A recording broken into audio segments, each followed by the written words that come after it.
Hi, I'm going to talk about depression and a few aspects of depression. It's often known as the curse of the strong.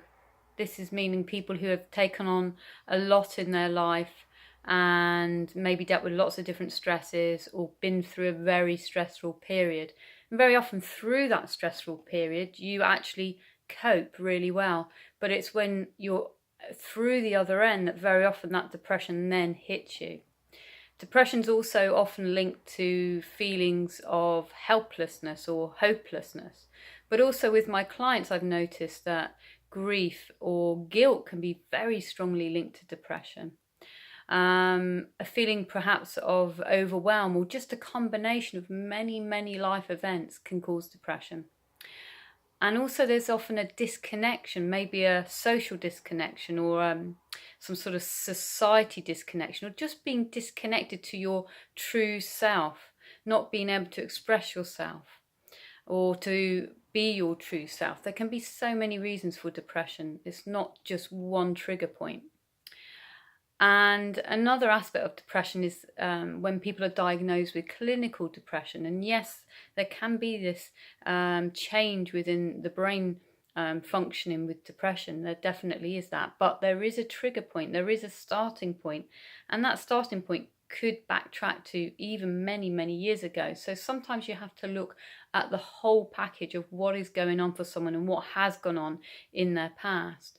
And that's why hypnotherapy and some of the other techniques that I use have actually helped people overcome depression without the need for antidepressants.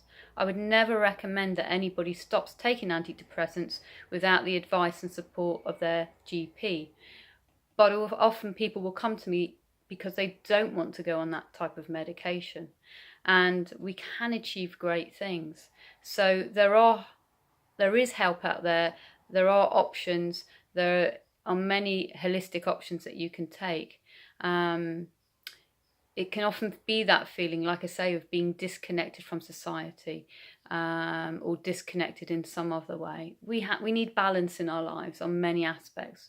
We can't just look at one issue. We have to look at us as a whole package and what's going on in our lives.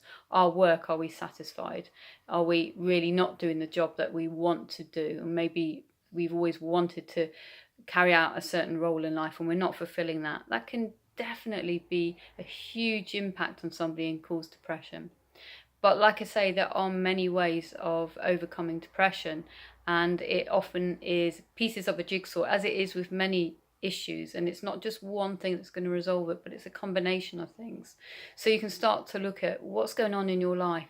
Depression is a signal. It's a signal that something is not right and something needs to change. And so that's a really good starting point. What's going on, or what's been going on in my life? What do I need help with? What do I need to overcome? And then just start to address those issues with whatever feels right for you in terms of the right treatment. So I hope that's been helpful. Depression is a subject that comes up a lot with my clients and that I help people with.